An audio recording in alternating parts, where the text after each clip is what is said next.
c'est qu'il n'y a pas de truc, il n'y a pas de clé, il n'y a rien qui marche tout seul. Il faut, je le redis, envisager la diffusion dès la création, y songer. Il faut passer beaucoup de temps à réfléchir. On fonce dans la diffusion et je trouve ça extrêmement malheureux. Ça fait perdre beaucoup de temps. On est toujours pressé, mais ça fait perdre énormément de temps de foncer. Il faut prendre le temps avec l'artistique, avec les personnes chargées de la diffusion et de la production, de réfléchir et du coup d'ajuster les outils à ce qu'on a envie de dire. Et pas essayer de faire rentrer dans les outils la communication qu'on aimerait bien faire passer.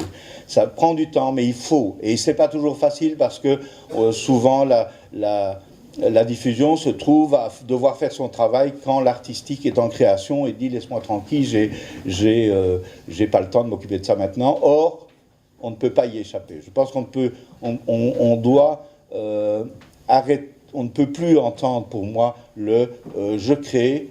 Voilà le spectacle, on en reparle dans 3 mois pour voir si tu as des dates. Ça ne marche pas, ça rend les gens fous.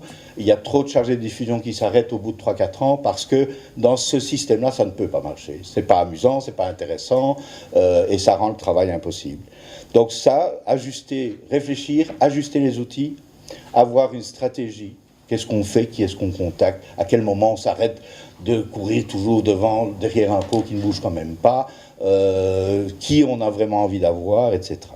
Et alors, un peu idéalistement, mais je trouve, moi, personnellement, que tout le mouvement qui va de la création jusqu'au public, il y a toute une série de genres, de métiers, de personnes qui y travaillent, et pour moi, c'est un même mouvement. C'est pas un mouvement où les gens se confrontent, c'est un même mouvement qui va du créateur jusqu'au public, et dans lequel on retrouve des artistes, des chargés de diffusion, des chargés de production, des programmateurs, de la presse et des pouvoirs publics que, à mon avis, on peut retrouver un peu partout pour accompagner ce mouvement-là. Une initiative de la Fédération Wallonie-Bruxelles.